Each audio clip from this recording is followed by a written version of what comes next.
ଶ୍ରୀମୟୀ ମିଶ୍ରଙ୍କ ପାଟିରେ ଏବଂ ତାଙ୍କ କଣ୍ଠରେ ଏବଂ ତାଙ୍କ ଲେଖନୀ ମୁନରେ ଯେହେତୁ ଶାରଦୀୟ ପାର୍ବଣ ପର୍ବ ଆରମ୍ଭ ହୋଇଗଲାଣି ଏବଂ ଦୁର୍ଗା ମାଙ୍କର ଆଗମନ ଆସିଗଲାଣି, ଦଶହରା ହବ, ନିଶ୍ଚିନ୍ତ ଗୋଟେ ନାରୀଙ୍କ ଯୋଉ କଲମ ମୁନରେ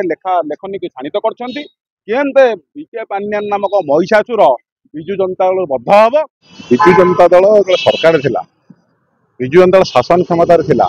ନବୀନ ପଟ୍ଟନାୟକ ନେତୃତ୍ୱରେ ସରକାର ଥିଲା। ସେତେବେଳେ ଯୋଉ ଜଣେ ବିଆରଏସ୍ ନେଲେ ଜଣେ ଚାକିରି ଲୋକ ଆଇଏଏସ୍ ଅଫିସର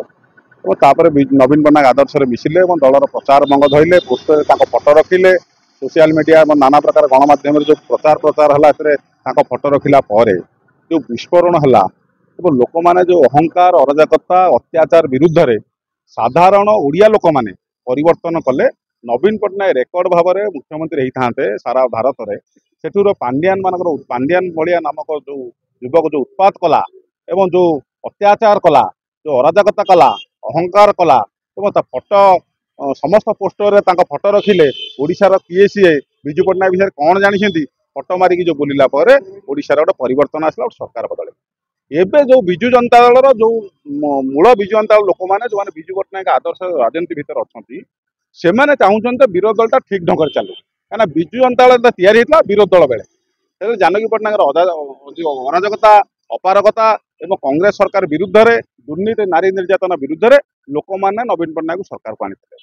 ତେଣୁ ବିରୋଧୀ ଦଳ ଯେତେବେଳେ ଠିକ ଢଙ୍ଗରେ ଚାଲୁନାହିଁ, ବିରୋଧୀ ଦଳ ଠିକ ଢଙ୍ଗରେ ଆସୁନାହିଁ ଏବଂ ଯୋଉ କଥାଟାକୁ ପାଣ୍ଡିଆନ ଆଉ ଦଳରେ ନାହାନ୍ତି ନବୀନ ପଟ୍ଟନାୟକ ବାରମ୍ବାର କହିଲା ପରେ ପୁଣି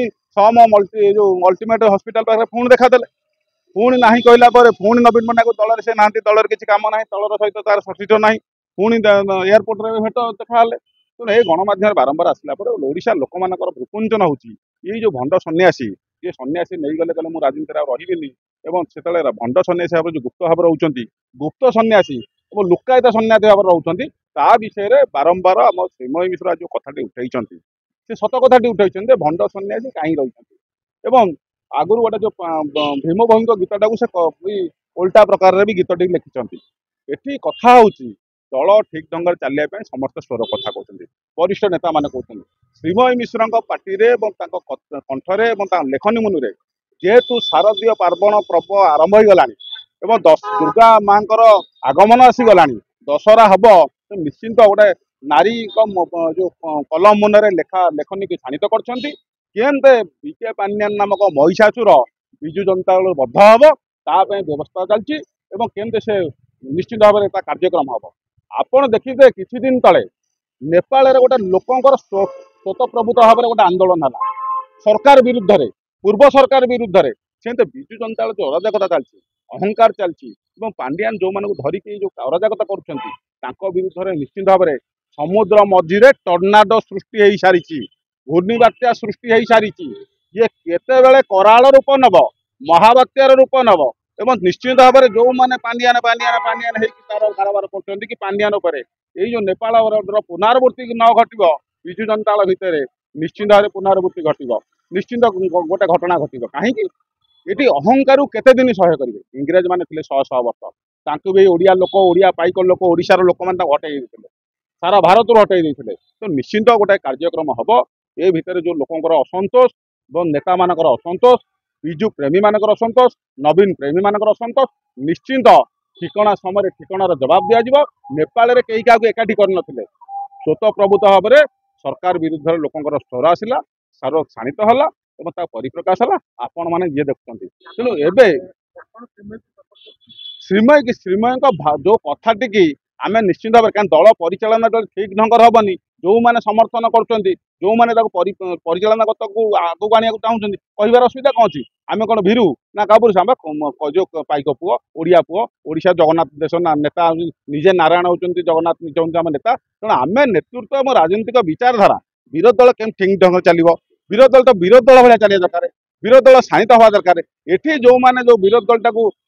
ଉପରେ ବିକ୍ରି କିଣାର ବ୍ୟବସ୍ଥା ସଲାସୁତୁରା କାର୍ଯ୍ୟକ୍ରମ କରୁଛନ୍ତି, ସେମାନଙ୍କ ବିଷୟରେ ଯୋଉମାନେ ବିଜୁ ଜନତା ଦଳ ମୂଳ ବିଜୁ ଜନତା ଏବଂ ବିଜେଡି ଯୋଉମାନେ ବିଜୁ ପ୍ରେମୀ ଲୋକ, ନବୀନ ପ୍ରେମୀ ବାରମ୍ବାର କହିଛି, ସେମାନେ ଚାହୁଁଛନ୍ତି ବିରୋଧୀ ଦଳଟା ବିରୋଧୀ ଲୋକ ଭଳିଆ ରହୁ ଏବଂ ସ୍ୱର ଶାଣିତ ହଉ ଏବଂ ତଳୁ ଯୋଉ ଆପଣଙ୍କର ପଲ୍ଲୀରୁ ଦିଲ୍ଲୀ ପର୍ଯ୍ୟନ୍ତ ସ୍ୱର ହଉ, ଲୋକମାନଙ୍କ ସ୍ୱର ହଉ। କାରଣ ଲୋକମାନଙ୍କର ସାର ମିଳୁନାହିଁ, ତାକୁ ଆନ୍ଦୋଳନ ହବା ଦରକାର, ଠିକ ଢଙ୍ଗର ହବା। କିନ୍ତୁ ସାର ଆନ୍ଦୋଳନ କାଲି ହଉଛି, ଯିଏ ସାର ଆନ୍ଦୋଳନ ଅଧ୍ୟକ୍ଷତା କରିବା କଥା ସମବାୟ ବିଭାଗର ସେଲ୍ ର ଆମ ବିଜୁ ଜନତା ଦଳ ଯେ ସେଲ୍ ଅଛନ୍ତି ରାଜା ସ୍ୱାଇଁ ସିଏ କୁଆଡେ ଲାପତା କାଲି ଲାପତା କୁଆଡେ ଯିଏ ମିଟିଂ ପ୍ରିଜାଇଡ୍ କରିବା କଥା ଯିଏ ମିଟିଂ ଡାକିବା କଥା ସିଏ ନାହାନ୍ତି ଏବଂ କୃଷି ସମବାୟ ବିଭାଗର ମନ୍ତ୍ରୀ ଅରୁଣ ସାହୁ ଥିଲେ ରାଜା ସ୍ୱାଇଁ ଥିଲେ ତାଙ୍କର ବହୁତ ଅଭିଜ୍ଞତା ଅଛି ମାର୍କେଟ ମାଧ୍ୟମରେ କେମିତି ସାର ଏଇନେ ଲୋକଙ୍କୁ ମିଳୁନାହିଁ ସେ ବିଷୟରେ ସେ ଭଲରେ ଦଳୀୟ କର୍ମୀମାନଙ୍କୁ ବୁଝେଇ ପାରିଥାନ୍ତେ ତାଙ୍କୁ କାହିଁକି ରଖାଗଲା ତେଣୁ ନିଶ୍ଚିନ୍ତ ଭାବରେ ଇଏ ଯେମିତି ଆମର ଏମ୍ପି ପ୍ରାର୍ଥୀ ଦିଆଯାଇଥିଲା ସବୁ ସାରା ଓଡ଼ିଶାରେ ବିଜେପି ଜିତିବା ପାଇଁ ଇଏ ଆନ୍ଦୋଳନ ଖାଲି ସିପିଆଇ ସିପିଏମ୍ ଭଳିଆ ଗୋଟେ ଆନ୍ଦୋଳନ ହେଲା ଏ ଆନ୍ଦୋଳନର ମୂଲ୍ୟ ନାହିଁ କାହିଁକି ବଦ୍ରିନାରାୟଣ ପାତ୍ର ଦେବାଶିଷ ମୁଁ ବା କହିଲି ଆପଣଙ୍କୁ ନବୀନ ପଟ୍ଟନାୟକ ଗୋଟେ କମିଟି କରିଥିଲେ କମିଟିରେ ବଦ୍ରି ପାତ୍ରଙ୍କୁ ଦେଇଛନ୍ତି ଶିକ୍ଷା ବିଭାଗ ଉପରେ ଦେଇଛନ୍ତି ସେ ହେବେ ଆପଣଙ୍କର ଶିକ୍ଷା କଥା ବୁଝିବେ ଆପଣଙ୍କର ଇଏ ବୁଝିବେ ଚାଷମାନଙ୍କ କଥା ବୁଝିବେ କିଏ ପ୍ରସନ୍ନ ଆଚାର୍ଯ୍ୟ ଆପଣଙ୍କର ଇଏ କୋଅପରେଟିଭ କଥା ବୁଝିବେ ରାଜା ସ୍ୱାଇଁ ଓବିସି କଥା ବୁଝିବେ ଅରୁଣ ସାହୁ ଏମିତି ସବୁ ଦାୟିତ୍ୱ ଦିଆହେଇଛି ଇଏ ତ ଭିନ୍ନ କଥା କିନ୍ତୁ ଶ୍ରୀମୟୀ ମିଶ୍ର ଭଣ୍ଡ ସନ୍ନ୍ୟାସର ଉପାଖ୍ୟାନ ଦଉଛନ୍ତି ମୁଁ ଏ ଭଣ୍ଡ ସନ୍ନ୍ୟାସ ବାରମ୍ବାର ଆପଣ ଶୁଣିଛେ ମୋର ଆପଣଙ୍କ ଗଣମାଧ୍ୟମର ବିକେ ପାଣ୍ଡିଆନ ଆପଣ ବାରମ୍ବାର କୁହାଯାଇଛି ସିଏ ନିଜେ କହିଥିଲେ ମୁଁ ସନ୍ନ୍ୟାସୀ ନେଇକି ଆମେ ତାଙ୍କୁ କପିଳାସ ନେଇକି ଲୁଚେଇବା କଥା ସନ୍ନ୍ୟାସୀ କରିବା କଥା ସେ ଯେହେତୁ ନବୀନ ନିବାସ ଲୁଚି ଗଲେ ନବୀନ ନିବାସ ଗୁପ୍ତ ଭାବରେ ସୁଡ଼ଙ୍ଗରେ ଲୁଚି ଯାଇଛନ୍ତି ସେଠୁ ରହିକି ଗୁପ୍ତ ଭାବରେ ରଣକୌଶଳ କରି କାର୍ଯ୍ୟକ୍ରମ କରୁଛନ୍ତି ନିଶ୍ଚିନ୍ତ ସେ କଥାଟି ଆଜି ନୁହଁ ଆଗାମୀ ଦିନରେ ଲୋକମାନେ ଜାଣିଛନ୍ତି ଇଏ ବିସ୍ଫୋରଣ ଯେଉଁ ନିଶ୍ଚିନ୍ତ ଭାବରେ ଲୋକଙ୍କ ମନରେ ଯେଉଁ କ୍ଷୋଭ ଆସିଛି ଏବଂ ଛୋଟ ଛୋଟ ଯେଉଁମାନେ ଅଛନ୍ତି ଦେଖିବେ କର୍ମକର୍ତ୍ତା ବିଜୁ ଜନତା ଦଳ ଏବେ ଦେଖେଇ ହେଉଛନ୍ତି ସେମାନେ ଯେଉଁ ବରିଷ୍ଠମାନଙ୍କ ବିରୁଦ୍ଧରେ ଯେଉଁ କଥା ଗୁଡ଼ିକ କହୁଛନ୍ତି ନିଶ୍ଚିନ୍ତ ବିସ୍ଫୋରଣ ସୃଷ୍ଟି ହେବ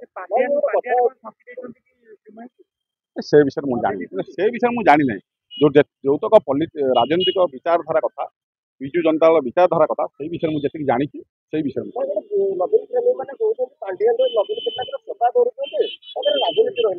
ରାଜନୀତି ରହିଲା ଜଳ ଜଳ ଦେଖାଯାଉଛି କାଲି ଦେବାଶିଷ ସାନ୍ତରା ରହିଲେନି ରାଜା ସ୍ୱାଇଁ ରହିଲେନି ଅରୁଣ ସାହୁ ରହିଲେନି ବଦ୍ରିପାତ୍ର ରହିଲେନି ନିଜେ ଜିଲ୍ଲା ସଭାପତି ଅଶୋକ ପଣ୍ଡା ନାହାନ୍ତି କାଲି ହେଡକ୍ୱାର୍ଟରରେ ମିଟିଂ ହବ ଜିଲ୍ଲା ସଭାପତି ନାହାନ୍ତି